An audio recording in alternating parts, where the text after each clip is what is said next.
તમારી આગળ લઈ આવવા માંગુ છું અને તે છે ખ્રિસ્તી પરિવાર. હાલેલુયા. ખ્રિસ્તી પરિવાર. પરિવારમાં કોણ કોણ હોઈ શકે? તો એક સાધારણ રીતે આપણે વિચારીએ, આપણે પરિવારની અંદર રહીએ છીએ, પરિવારમાં આપણે જીવીએ છીએ અને પરિવારની અંદર પતિ અને પત્ની હોય. બરાબર છે?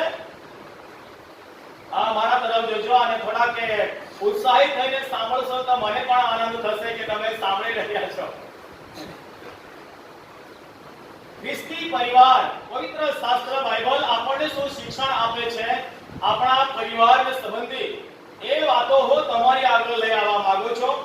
અને હું તમને અત્યારે પૂછીશ કે આપણા પરિવારમાં કોણ કોણ હોઈ શકે?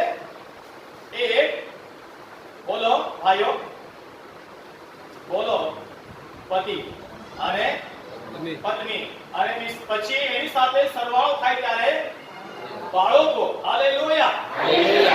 પરિવાર બે વ્યક્તિઓથી રચાય છે, પતિ અને પત્ની, સ્ત્રી અને પુરુષ. અને ત્યાર પછી એઓની વચ્ચે દેવનો આશીર્વાદ એક ધન સ્વરૂપે, એક પ્રતિદાન સ્વરૂપે, એક સ્વર્ગીય પ્રેમ સ્વરૂપે પ્રભુ તરફથી મળે છે અને એ છે આપણા બાળકો.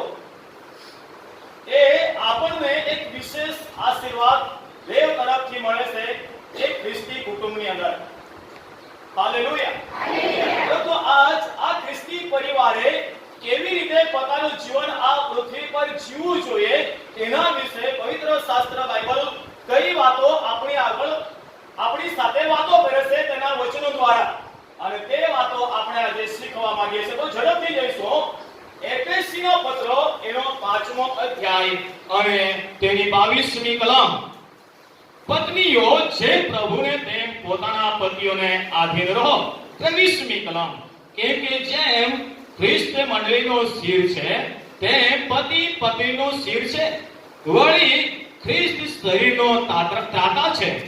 જેમ મંડળી ખ્રિસ્તને આધીન છે તેમ પત્નીઓએ સર્વ બાબતમાં પોતાના પતિઓને આધીન રહેવું. પતિઓ, જેમ ખ્રિસ્તે મંડળી પર પ્રેમ રાખ્યો અને તેની ખાતર પોતાનું સ્વાર્પણ કર્યું, તેમ તમે પોતાની પત્નીઓ પર પ્રેમ રાખો. એ સારું કે વચન વડે જળ સ્નાનથી શુદ્ધ કરીને ખ્રિસ્ત મંડળીને પવિત્ર કરે, અને જેને ડાઘ, કરચલી કે એવું કંઈ ન હોય, પણ તે પવિત્ર તથા નિર્દોષ હોય એવી મંડળી તરીકે પોતાની આગળ મહિમાવંતી રજૂ કરે. એ જ પ્રમાણે પતિઓએ જે પોતાના શરીરો પર તે પોતાની પત્નીઓ પર પ્રેમ રાખવો જોઈએ.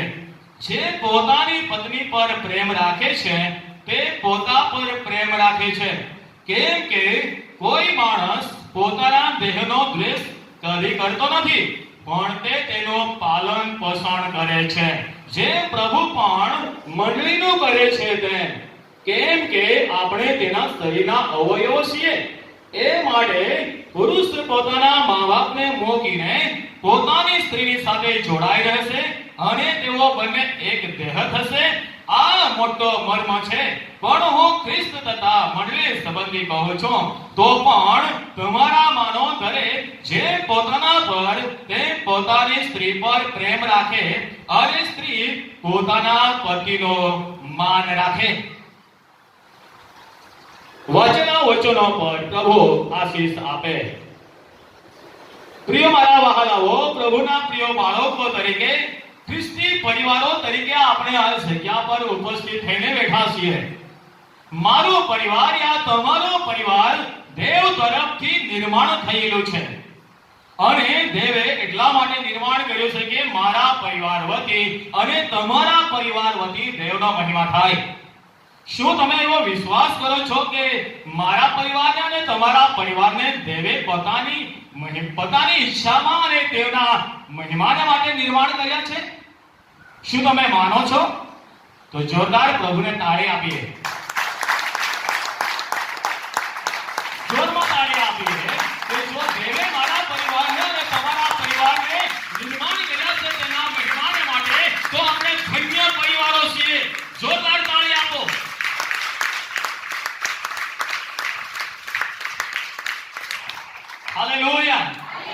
હાલેલુયા. મારા અને તમારા પરિવારને પ્રભુએ જોડ્યા છે, બનાવે છે, રચ્યા છે તેના મહિમાને માટે.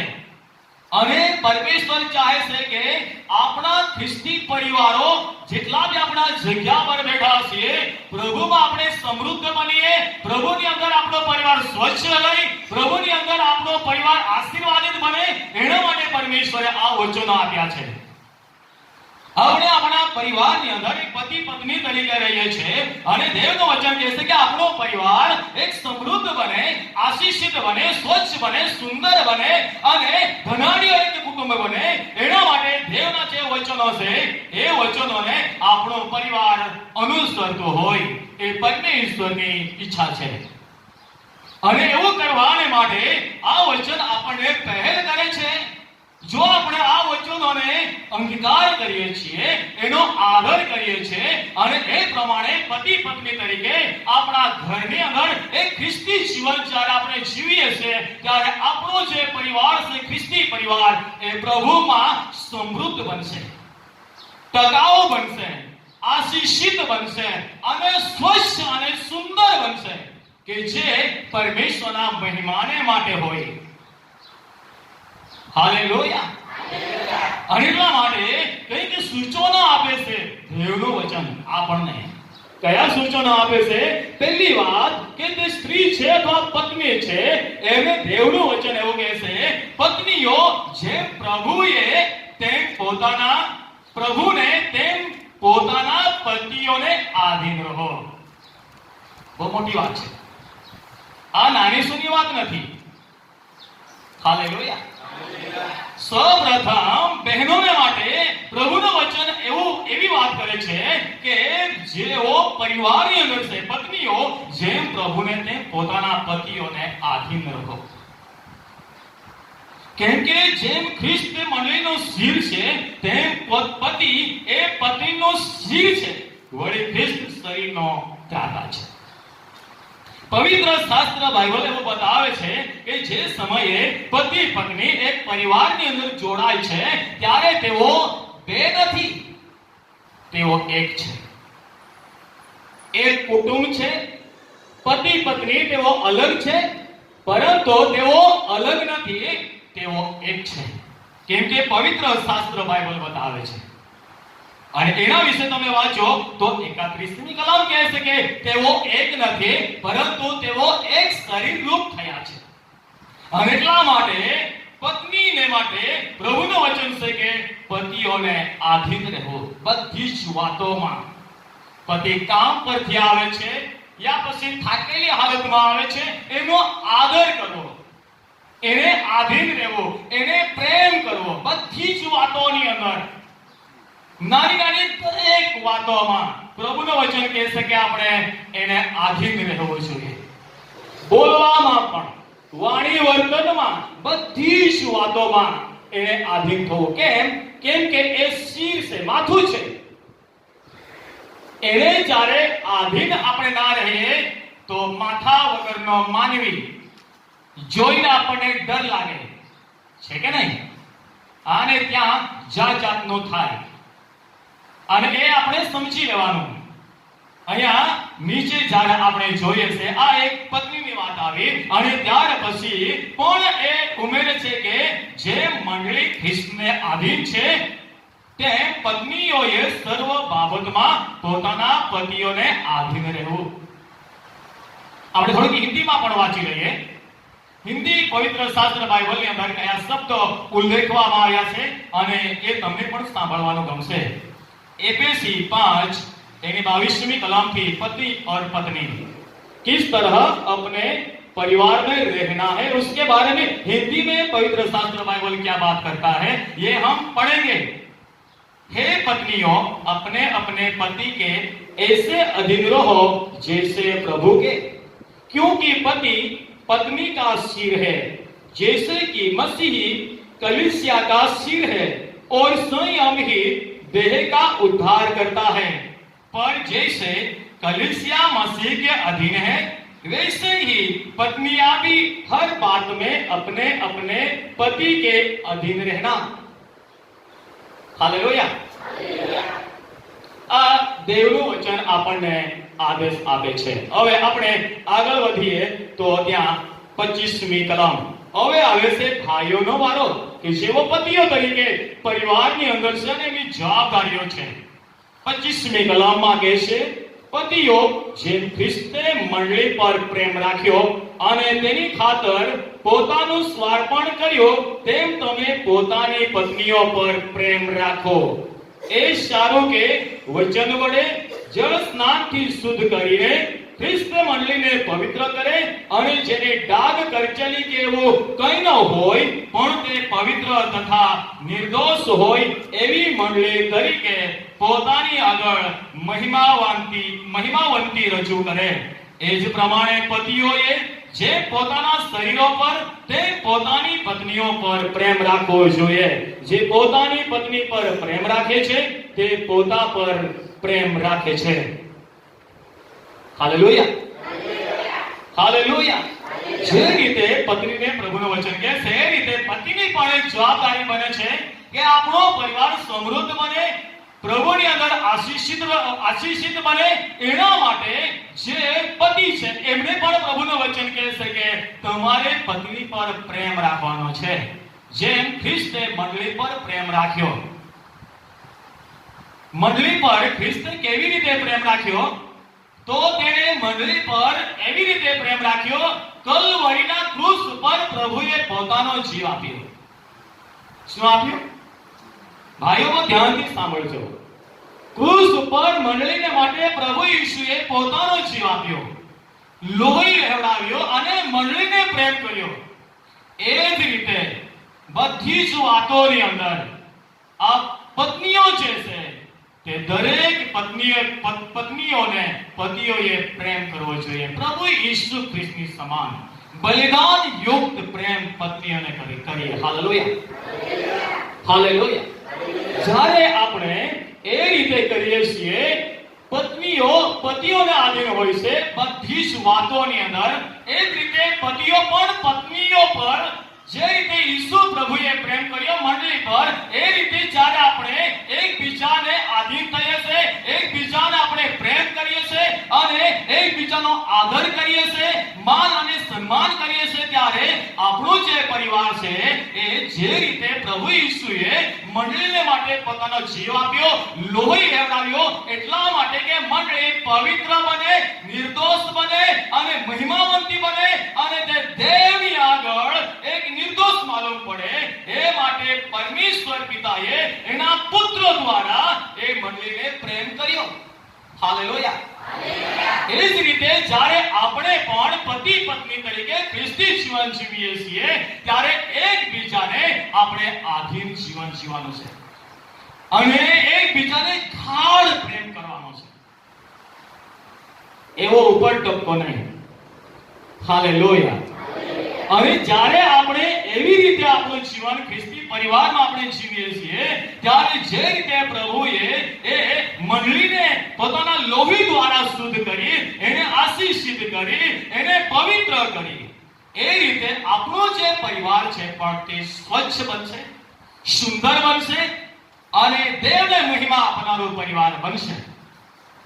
અને એના માટે પતિ પત્નીની જવાબદારી છે કે આપણે એકબીજાને ગાઢ પ્રેમ કરીએ, એકબીજાને માન આપીએ, એકબીજાનું સન્માન કરીએ, એકબીજાને આધીનતાવાળું આપણે જીવન જીવીએ. આપણે હિન્દીમાં પણ વાંચી લઈએ 25મી કલમથી આગળ બહુ સારા શબ્દો આપણને પડકારે છે આમાં.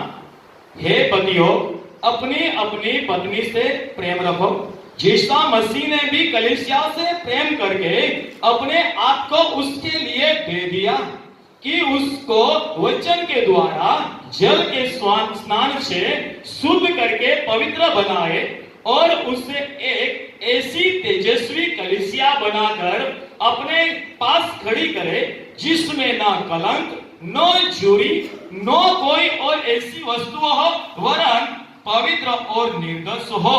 इसी प्रकार उचित है कि पति अपनी अपनी पत्नी से अपनी देह के समान प्रेम रखे.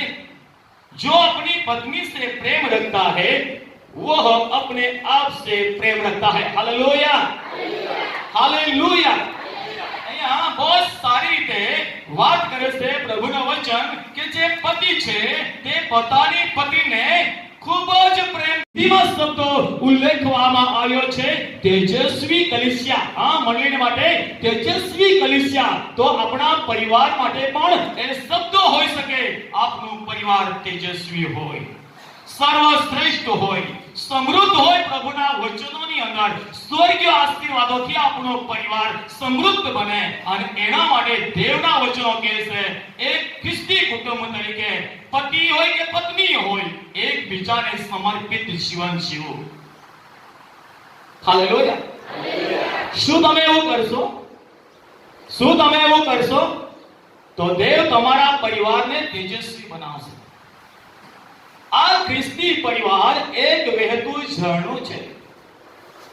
હાલેલુયા. ખ્રિસ્તી પરિવાર એક વહેતું ઝરણું છે, અને પ્રભુના વચનો કહે છે કે પતિ અને પત્ની એ ઝરણામાંથી પીએ, એ ઝરણાથી તૃપ્ત થાય.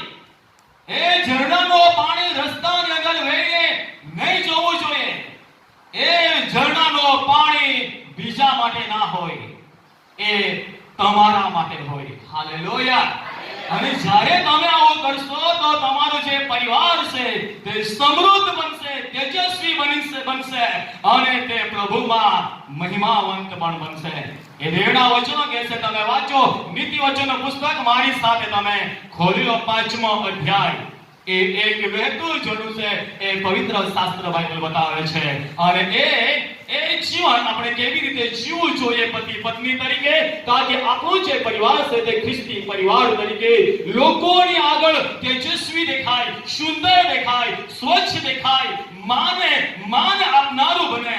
અને એના માટે પ્રિયો, અહીંયા પવિત્ર શાસ્ત્ર બાઇબલ 5મો અધ્યાય નીતિ વચન અને 15, 16, 17, 18 અને 19મી કલમ આપણે વાંચીને એને સમજવાના માટે પ્રયત્ન કરીશું. તારા પોતાના ટાંકામાંથી પાણી પી, તારા પોતાના જરામાંથી વહેતું પાણી પી. શું તારા જરાઓનું પાણી બહાર વહી જવા દેવું અને નદીઓનું પાણી રસ્તામાં વહેવડાવી દેવું? તેઓ તારે એકલાને જ વાસ્તે થાવ, અને તારી સાથે પારકાઓને માટે નહીં. તારો છોરો આશીર્વાદ પામો, અને તારી જુવાનીની પત્નીમાં આનંદ માન. પ્રેમાળ હરની તથા મનોહર શિકારી જેવી તે તને લાગો. સર્વ પ્રસંગે તેના સ્તોનોથી તું સંતોષ પામ, અને તેના જ પ્રેમમાં તું હંમેશા ગરકાવ રહે. હાલેલુયા. અદ્ભુત વાતો દેવનું વચન શીખવાડે છે. મારા વહાલાઓ, તમે કોઈ પણ વ્યક્તિ કદાચ આ વિશે વધારે એક ઊંડી સમજ નહીં આપશે, પરંતુ મને પ્રભુએ એના વિશે ધરોહણી આપી અને હું તમારી આગળ એને લાવી શક્યો છું. પરિવાર એ એક વહેતું ઝરણું છે પતિ પત્ની માટે. હાલેલુયા. અને એ ઝરણો એ તમારા પોતાને માટે હોય, એ ઝરણો કોઈ પારકાને માટે ના હોય. એ પવિત્ર શાસ્ત્ર બાઇબલ બતાવે છે. પતિ હોય તો તે પોતાની પત્નીની અંદર મગ્ન રહે. એના પર તે જે રીતે ખ્રિસ્તે મંડળી પર પ્રેમ કર્યો, એ જ રીતે તે પોતાની પત્ની પર પ્રેમ કરે, બલિદાન યુક્ત પ્રેમ.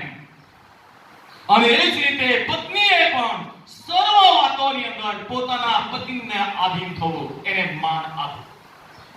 અને આ વચન નીતિ વચન એનો 5મો અધ્યાય અને 15 થી 20મી કલમ સુધી આપણે જોઈ શકીએ છીએ. આ એક વહેતું ઝરણું છે. હું વારંવાર તમને કહીશ, શું તમે એને માનો છો? મારા વહાલા ભાઈઓ અને મારી વહાલી બહેનો, મારા તરફ નજર કરો, નીચે જશો નહીં. હું અત્યારે છોડી દઈશ તમને. થાકી ગયા? શીખવાનો કંટાળો આવે છે? નહીં. આપણો પરિવાર એ એક વહેતું ઝરણું છે, અને દેવનું વચન કહે છે કે એ આપણે કેવી રીતે જીવવું જોઈએ. એ વહેતું ઝરણું કેવી રીતે આપણે એ જીવવું જોઈએ. આ એક પરિવાર વહેતું ઝરણું છે, જે કદી ના રોકાનારો એક ઝરણું છે, જે ઝરણું પરમેશ્વરના પ્રેમને આગળ લઈ જનારો એક ઝરણું છે. મારો અને તમારો પરિવાર કે જે દેવે તેના હાથોથી રચ્યું છે, અને દેવ ચાહે છે કે આ ખ્રિસ્તી પરિવાર જે તેના નામમાં બંધાયું છે અને જે આપણે એને જીવી રહ્યા છે, એ તેના વચન પ્રમાણે હોય. હાલેલુયા. હાલેલુયા. આ એક વહેતું ઝરણું છે. કેટલા લોકો માને છે કે મારો પરિવાર એક વહેતા ઝરણાની સમાન છે? હાથ ઉપર કરીએ. કોઈને નહીં, કોઈને વિશ્વાસ નથી. હાલેલુયા. નહીં સમજ પડી? મારી સાથે હિન્દીમાં કાઢો. હિન્દી હોય તો તમે વાંચી લો. અને એ હું તમારી આગળ લઈ આવવા માંગુ છું 5મો અધ્યાય અને એની 15મી કલમથી લઈને હું તમારી આગળ કંઈક વચનો વાંચવાને માટે પ્રયત્ન કરીશ. સાંભળો, બહુ ધ્યાનથી સાંભળો. તમે સાંભળીને જશો ને એ પ્રમાણે કરશો તો તમારો પરિવાર તેજસ્વી બનશે, ઝળકી ઉઠશે. 15મી કલમથી લઈને આગળ આપણે વાંચવા માટે પ્રયત્ન કરીશું. આપણે થોડુંક 14મી કલમથી આગળ આવી જઈએ. इस कारण वो कहता है, हे सोने वाले जाग और मुर्दों में से जी उठ, तो मसीह की ज्योति तुझ पर चमकेगी. इसीलिए ध्यान से रखो, देखो कि कैसी चाल चलते हो. निर्बुद्धियों के समान नहीं पर बुद्धिमानों के समान चलो. अवसर को बहुमूल्य समझो क्योंकि दिन बुरे हैं. Hallelujah, hallelujah, hallelujah. આ એક પવિત્ર શાસ્ત્ર બાઇબલનું વચન છે. અને ત્યાં જ્યારે આપણે આગળ વાંચીએ છીએ નીતિ વચનના પુસ્તકની અંદર ત્યારે આપણે જોઈ લઈશું. થોડોક સમય તમે મારું સાંભળશો એવી હું ઈચ્છા ધરાવું છું, તાકી એને હું તમને વધારે સારી રીતે સમજાવી શકીશ. નીતિ વચન 5મા અધ્યાયની અંદર આપણે થોડાક આવી જઈશું અને ત્યાં એ વચનોને આપણે મનન કરવાને માટે પ્રયત્ન કરીશું. 5 अध्याय અને 15મી कलम હું હિન્દીમાં વાંચવા માંગુ છું. तू अपने ही कुंड से पानी और अपने ही कुएं के सोते का जल पिया कर. क्या तेरे सोतों का पानी सड़क में और तेरे जल की धारा चौकों में बह जाने पाए? यह केवल तेरे ही लिए रहे और तेरे संग औरों के लिए न हो. तेरा सोता धन्य रहे और अपनी जवानी की पत्नी के साथ आनंदित रहे. प्रिय हरनी या सुंदर सांभरनी के समान उसके स्तन सर्वदा तुझे संतुष्ट रखे और उसी का प्रेम नित्य तुझे आकर्षित करता रहे. हे मेरे पुत्र, तू अपनी परिचित स्त्री पर क्यों मोहित हो और पराई को क्यों साथी से लगाए. Hallelujah, hallelujah. આ પરમેશ્વરનું વચન છે. પ્રિય મારા વહાલાઓ, પ્રભુ તરફથી નિર્માણ થયેલો આપણો પરિવાર છે અને એ પરિવાર તરીકે, ખ્રિસ્તી પરિવાર તરીકે મારે અને તમારે એક ઝરણાની માફક આપણા પરિવારની અંદર આપણે જીવવું જોઈએ. હાલેલુયા. પતિ પત્ની એકબીજા માટે હોય, અન્ય કોઈ વ્યક્તિઓને માટે નહીં. હાલેલુયા. और अन्य कोई व्यक्ति તમારા પરિવારની અંદર સ્થાન ના લેવું જોઈએ. અહીંયા પવિત્ર શાસ્ત્ર બાઇબલ બતાવે છે એ દેવ તરફથી તમારા માટે ખુલ્લો મૂકવામાં આવેલો એક પાણીનો ઝરણું છે જે તમારા માટે છે, એકબીજાને માટે છે અને તેમાંથી જ તમારે પીવું. એટલે કે તમારા પરિવારની અંદર પતિ પત્ની તરીકે તમારે એક સંતુષ્ટ જીવન જીવવું, આધીનતા ભર્યું, એકબીજાને ગાઢ પ્રેમ કરનારું, તમારી વચ્ચે અન્ય કોઈ ના હોય. હાલેલુયા. આ પવિત્ર શાસ્ત્ર બાઇબલનું વચન બતાવી આપે છે. ઘણા પરિવારો આપણે જોઈએ છે આ પૃથ્વી પર, એ જ્યારે પરિવારોની અંદર આધીનતા જેવો કોઈ શબ્દ રહેતો નથી, માનનો કોઈ શબ્દ રહેતો નથી, ત્યાં બધી જ મર્યાદાઓ તૂટી જાય છે. અને પવિત્ર શાસ્ત્ર બાઇબલ એવું બતાવે છે. નીતિ વચન 6 અને 27 અને 28મી કલમ કહે છે કે જ્યાં આ બાબતો નથી, આધીનતા જેવો શબ્દ નથી, માનનો જેવો શબ્દ નથી, પ્રેમનો જેવો કોઈ શબ્દ રહેતો નથી, ત્યાં શું થાય છે? પ્રિયો, કોઈ માણસ પોતાના ખોળામાં અગ્નિ લે તો શું તેના લુગડા બળ્યા વગર રહે? જો કોઈ માણસ અંગારા પર ચાલે તો શું તેના પગ દાઝ્યા વગર રહે? હાલેલુયા. તમે આ અધ્યાયોને વધારે મનન કરજો. હું સમયના અભાવને કારણે એના ગહેરાઈની અંદર હું અત્યારે ઉતરવા માંગતો નથી, કેમ કે તમારા ચહેરાઓ થાકી ચૂક્યા છે અને અત્યારે તમારા કાનો પણ સાંભળવાને માટે ના પાડે છે. પરંતુ હું એક પડકાર આપીને તમને મોકલવા માંગુ છું કે એક આપણો પરિવાર, એક ખ્રિસ્તી પરિવાર તરીકે આ પૃથ્વી પર દેવે આપણે બનાવ્યા છે તેના મહિમાને માટે, અને જો આપણે તેના વચનોના આધીનતામાં રહીને પતિ પત્ની એકબીજાના આધીન એકબીજાને ગાઢ પ્રેમ કરીએ છીએ, એક ઝરણાની સમાન એનો આપણે સ્વીકાર કરીએ છીએ અને એમાંથી આપણે પીએ છીએ, એનામાં આપણે આનંદ કરીએ છીએ, એનાથી આપણે સંતોષ જીવન જીવીએ છીએ, તો હું માનું છું ત્યાં સુધી આપણો પરિવાર સમૃદ્ધ બનશે, તેજસ્વી બનશે, સ્વચ્છ બનશે, આદર કરવા યોગ્ય બનશે અને દેવ એને એના સ્વર્ગીય આશીર્વાદોથી ભરપૂર કરશે. હાલેલુયા. અને એના માટે પ્રિય મારા વહાલાઓ, ઘણી બધી વાતો છે, પરંતુ હું અહીંયા અત્યારે બંધ કરવા માંગુ છું. પ્રભુ તમને આ વચનો દ્વારા એક ખ્રિસ્તી પરિવાર કેવી રીતે જીવવો એની સમજ પૂરી પાડે. અને એક નાનકડી વાત કે આપણો પરિવાર એક ઝરણું છે, જે સ્વચ્છ પાણી વહેતું એક ઝરણું છે, અને તે આપણા પરિવારમાંથી વહેવા માંગે છે, અને એ ઝરણું છે પ્રભુ ઈસુ ખ્રિસ્ત પોતે. હાલેલુયા.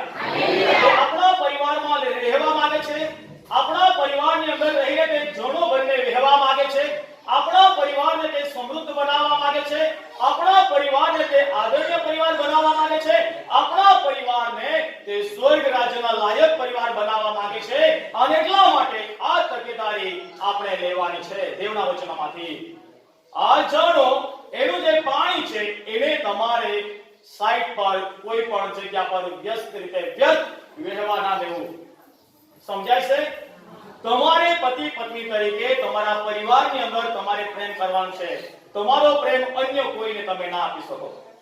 અને જો એ રીતે પરિવારોની અંદર થાય છે તો તે આગથી દાજી થાય છે એના બરાબર છે. ત્યાં પરિવારો છિન્ન ભિન્ન થઈ જાય છે, આશીર્વાદો રહેતા નથી, બાળકો ફાંફા મારવા લાગે છે, ઘર ઉજ્જડ પડી જાય છે, પૈસાની અંદર વિખૂટો પડી જાય છે, પરિવાર કપડાની બાબતમાં કંગાલ થઈ જાય છે, ખાવાના અન્નના બાબતમાં પણ કંગાલ થઈ જાય છે, અને એવું પરિવાર એક દિવસે અધોગતિ તરફ જાય છે. પરંતુ દેવ નથી ચાહતો કે આપણો પરિવાર એ રીતે અધોગતિમાં ચાલ્યું જાય. આપણો પરિવાર સમૃદ્ધ બને, સ્વચ્છ બને, તેજસ્વી બને, આદરણીય પરિવાર બને. એ માટે જે ઝરણા સમાન આપણો પરિવાર છે, એ ઝરણામાંથી આપણે પીએ, એનામાં આપણે તૃપ્તિ અનુભવીએ, એનામાં આપણે સંતોષી જીવન જીવીએ, એનો આપણે આદર કરીએ અને એને રહેવા દઈએ. એક દિવસે લોકો સાક્ષી આપશે આપણા પરિવાર વિશે. આ છે ખ્રિસ્તી કુટુંબ. હાલેલુયા. આ છે ખ્રિસ્તી કુટુંબ, આ છે પ્રેમ ભર્યું કુટુંબ કે જેમાં ઈસુ વસે છે, એ ઝરણાની સમાન. હાલેલુયા. પ્રભુ એવું કરવા માટે આપ સર્વને કૃપા આપે. આમેન.